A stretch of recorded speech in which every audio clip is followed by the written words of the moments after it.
चलिए example number 2 को solve करने की कोशिश करते हैं, है ना। बोला है कि भाई द्विघात बहुपदियों x² + 7x + 10 ना शून्यों शोधो, ये सवाल नंबर 1 हो गया आपका। तथा तेना शून्यों अने सगुणके वच्चेनो संबंध चकासो, ये सवाल नंबर 2 हो गया। देखिए सवाल एक ही, एग्जाम्पल एक ही है, लेकिन उसमें 2 चीज़ें पूछा है। देखिए आप सवाल को पहले अच्छे से आप पढ़िए, है ना। जब भी आपके सामने सवाल आ रहा है स्कूल में, ट्यूशन क्लासेस में, है ना, या आप टेस्ट दे रहे हो, घर पे पढ़ाई कर रहे हो, सबसे इम्पोर्टेंट चीज़ जो है वो सवाल का एनालाइज करना है ना, सवाल को अच्छे से, सवाल का अच्छे से मुशाहिदा करना है। अगर आपने अच्छे से सवाल को पढ़ लिया है तो आप उसका आंसर डेफिनेटली दे सकते हैं। किसी महान पुरुष ने तो ये भी कहा है कि भाई सवाल को अच्छे से समझ लेना 50% आंसर तक पहुंच जाना, जवाब तक पहुंच जाने के बराबर होता है ना। तो सवाल को अच्छे से आप रीड करो और समझो कि भाई पूछा क्या है। एकदम आसान सा सवाल है, सिंपल सा सवाल है कि भाई द्विघात बहुपदी है आपके पास में x² + 7x + 10, तो इनके पहले हमको शून्य मालूम करने हैं। अब शून्य किसको बोलते हैं? बहुपदी के मैंने अच्छे से आपको बताया है ना। उसके बाद में तथा तेना शून्यों ने सगुणकों वच्चेनो संबंध चकासो, तो उसके शून्यों का सरवाड़ा और उनके शून्यों का सगुणक जो होता है उसके बीच में हमको क्या रिलेशन है वो हमारे को मालूम करना है। भाई समझ में आ रहा है यहाँ तक? चलिए आंसर हम लाने की कोशिश करते हैं, इसका जवाब मालूम करने की कोशिश करते हैं, है ना।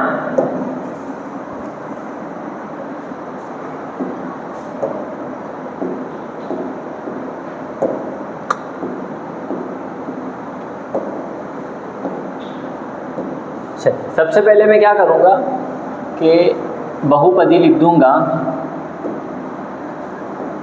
ax² + bx + c, यही जनरल फॉर्म होता है द्विघात बहुपदी का, बिल्कुल यही होता है। चलिए बहुपदी में लिख रहा हूँ यहाँ पर x² + 7x + 10, है ना।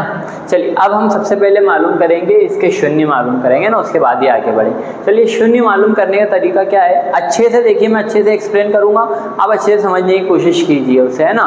देखो तरीका क्या है, उसका तरीका क्या है कि भाई किस तरह से शून्य मालूम किए जाते हैं वो देखना है ना। सबसे पहले आपको क्या करना है, जब भी शून्य आप मालूम कर रहे a और c का गुणाकार करना है। देखिए मैंने ये जो लिखा है उसका मकसद क्या था वो अभी आपको पता चल जाएगा, है ना।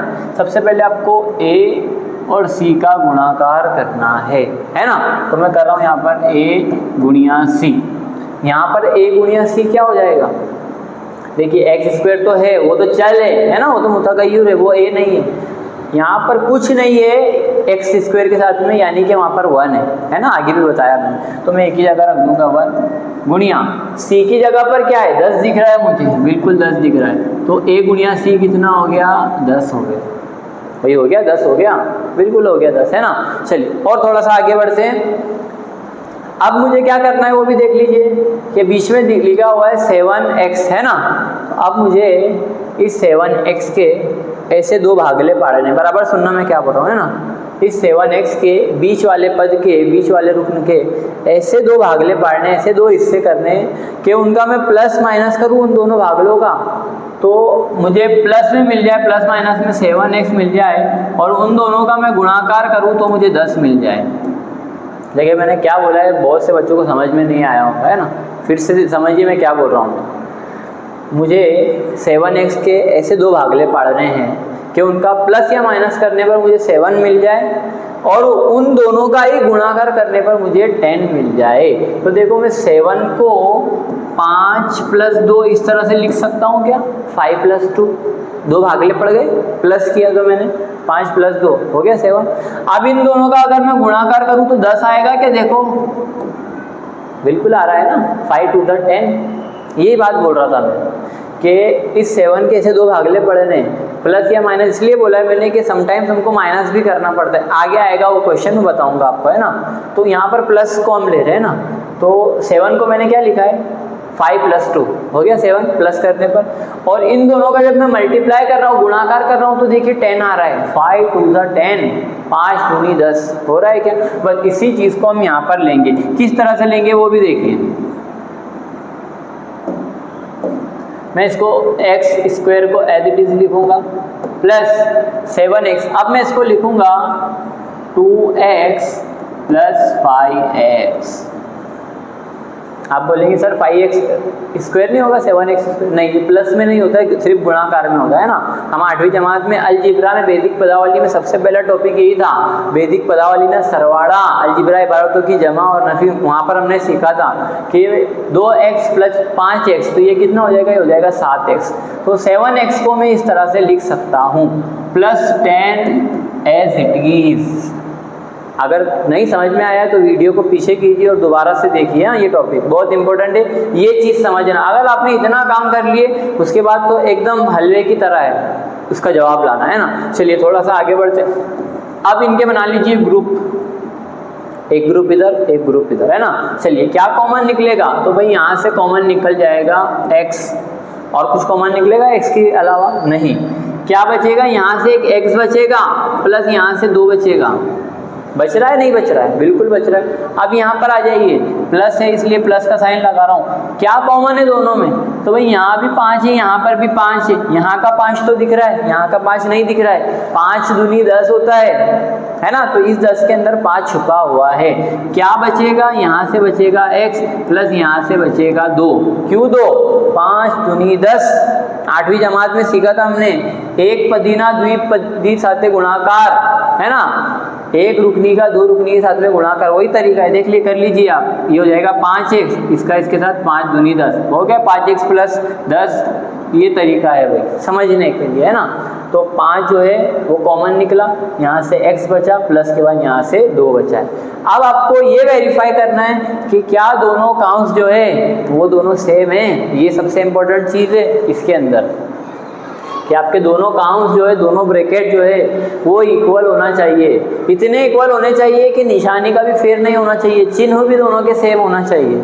यहाँ पर x प्लस 2 है तो यहाँ पर भी x प्लस 2 ही होना चाहिए। अगर यहाँ x प्लस 2 है, यहाँ पर x माइनस 2 है, तो चेक करो कि भाई समथिंग इज रॉन्ग, कुछ तो गलत है, कुछ तो गड़बड़ है दया, आपको समझना पड़ेगा।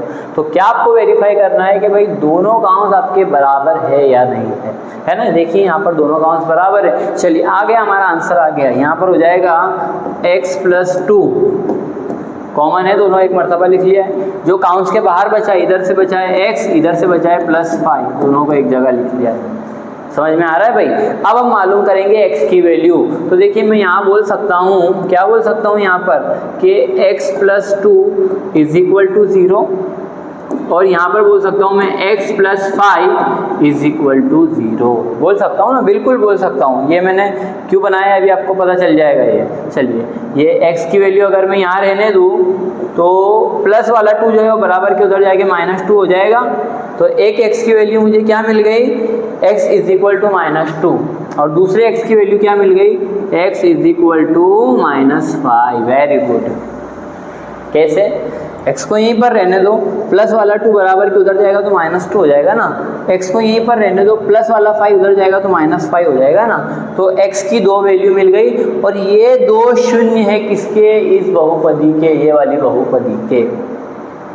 समझ में आ रहा है नहीं आ रहा है? एक चीज़ और आपको बता दूं मैं यहाँ पर, अगर से आपसे सवाल पूछा जाए कि सुरेख बहुपदी के मैक्सिमम कितने शून्य हो सकते हैं, ज़्यादा से ज़्यादा, सुरेख बहुपदी यानी खत्ती कसी रुकी है ना, कितने शून्य हो सकते हैं उसके? तो सुरेख बहुपदी का मात्र 1 शून्य हो सकता है, सिर्फ 1 ही शून्य मिलेगा उसको। क्यों? क्योंकि उसकी सबसे बड़ी जो पावर है, सबसे बड़ी घात जो है वो कितनी है? उसके बाद हम बात करेंगे द्विघात की। जैसे ये है ना कि भाई द्विघात बहुपदी है कोई, तो उसके महत्तम ज़्यादा से ज़्यादा मैक्सिमम कितने शून्य हो सकते, कितने सिफर हो सकते? सिर्फ 2 हो सकते। क्यों? क्योंकि उसकी महत्तम जो पावर है, उसकी सबसे बड़ी कुव्वत जो है वो कितनी है? 2। इसी तरह त्रिघात के कितने मिलेंगे? 3 मिलेंगे। ओके, है ना। चलिए त्रिघात के 3 मिलेंगे, द्विघात के 2 मिलेंगे, सुरेख के 1 मिलेंगे। तो पहला सवाल हमारा यहाँ पर हल हो गया कि भाई x के आपको शून्य मालूम करने थे, और मैंने बताया कि भाई द्विघात है इसलिए 2 मिलेंगे उसके शून्य, तो 2 शून्य हमारे को यहाँ पर उसके मिल गए, है ना। चलिए अब हम बात करेंगे दूसरे सवाल की कि भाई शून्य અને સહગુણકો વચ્ચેનો संबंध चकासो। बिल्कुल तपासेंगे हम उनका संबंध, है ना, क्या संबंध है। चलिए सबसे पहले मैं बात करूंगा अल्फा प्लस बीटा। भाई किसे कहते हैं अल्फा प्लस बीटा? तो अल्फा प्लस बीटा बोलते हैं शून्यों के सरवाड़े को, है ना। मैंने बताया कि आपको अल्फा प्लस बीटा बोले या शून्यों का सरवाड़ा बोले एक ही बात है ना। मैं यहाँ पे लिख दे रहा हूँ शून्यों ना सरवाड़ो। ध्यान रखना क्या फॉर्मूला होता है, माइनस बी अपॉन में ए, यही होता है ना फॉर्मूला। चलिए माइनस बी, बी क्या है हमारे पास में, तो बी था 7, है ना। ये था ए, ये था बी, ये था सी, है ना। तो बी कितना था 7, लेकिन देखिए फॉर्मूले में माइनस है इसलिए हम लगाएंगे -7। ये चीज़ समझने वाली बात है। फॉर्मूला क्या बोल रहा है कि माइनस चाहिए मुझे, और यहाँ पर बी की वैल्यू 7 है इसलिए 7 में आगे माइनस हमको लगाना पड़ेगा। अपॉन में ए कितना है, तो ए 1 है इसलिए 1, तो ये हो जाएगा सरवाड़ा 7/1 किसका, शून्यों का सरवाड़ा, है ना। चलिए उसके बाद में हम बात करेंगे शून्यों के गुणाकार की, तो वो होता है अल्फा गुणिया बीटा। क्या है अल्फा गुणिया बीटा, C/A, है ना। फॉर्मूला याद किए ना हमने आगे, C/A। C कितना है, तो वो है 10 बटे में A कितना है, तो वो है 1, है ना। ये संबंध है। चलिए अब इसको हम क्रॉस वेरीफाई करेंगे। किस तरह करेंगे क्रॉस वेरीफाई, वो भी समझिए जरा, है ना।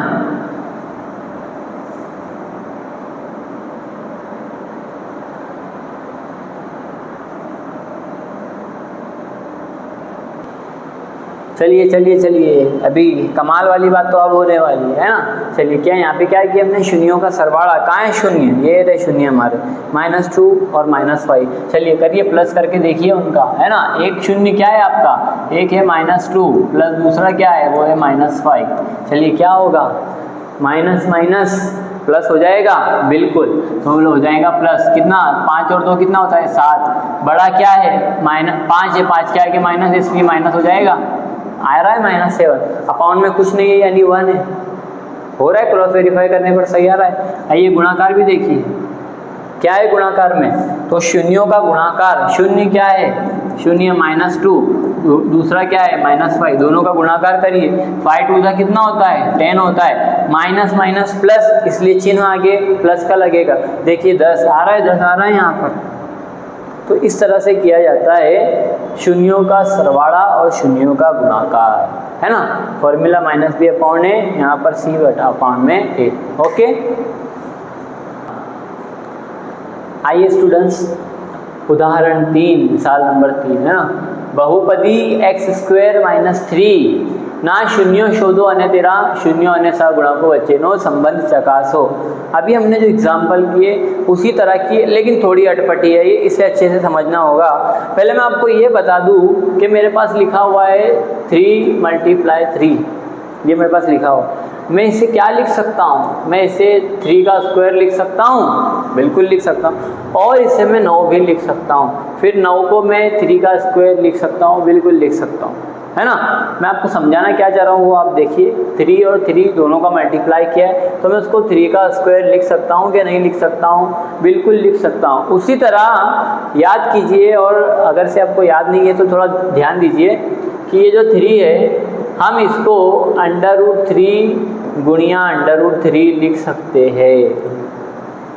लिख सकते नहीं लिख सकते, आधे बच्चे बोल रहे होंगे हाँ, और आधे सोच रहे होंगे कि सर कैसे, क्यों।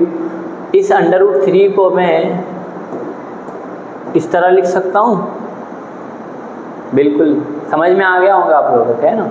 हमको पता है कि वर्ग और वर्गमूल की आपस में नहीं बनती है ना। मुरब्बा और जज़रुल मुरब्बे की आपस में नहीं बनती है, रूट और स्क्वायर रूट, तो दोनों कड़ी आएंगे, क्या बच जाएगा, सिर्फ 3 आ गया। एंड ऑफ द डे 3 आ गया, बिल्कुल आ गया। तो मैं 3 को √3 मल्टीप्लाई √3 लिख सकता हूँ। कैसे, मैं बता चुका अभी आप, है ना।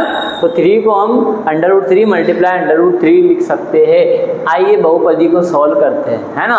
दिया हुआ है ax² + bx + c।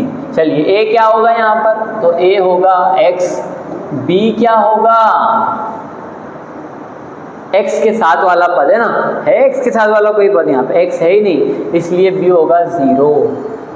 और c क्या होगा, तो c होगा √3। क्लियर है भैया।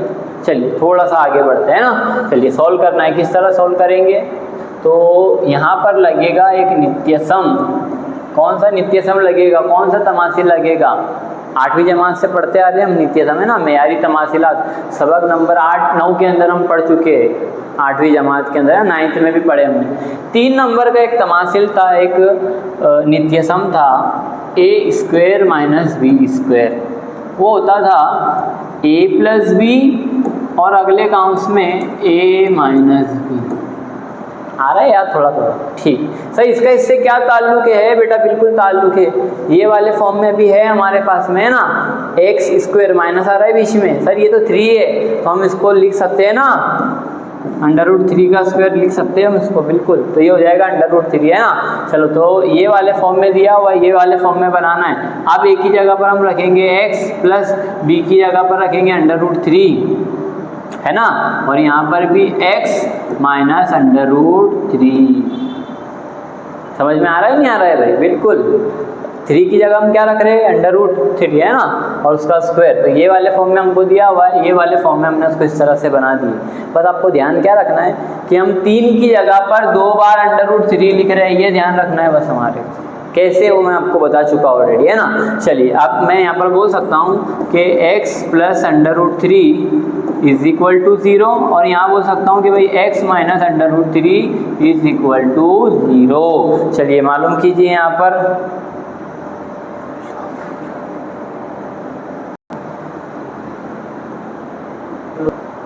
तो x + √3, तो x को अगर हम इधर रहने देंगे तो ये √3 प्लस वाला उधर जाकर हो जाएगा -√3, और यहाँ पर x बराबर √3 माइनस वाला उधर जाकर हो जाएगा प्लस वाला √3। तो देखो 2 शून्य मिल गए, 2 सिफर मिल गए हमारे को इस बहुपदी के, एक मिला है -√3 और एक मिला है +√3। चलिए अब हम जल्दी से इसके शून्यों का सरवाला और गुणाकार के बीच में जो संबंध है वो भी बता देते हैं। चलिए देखिए,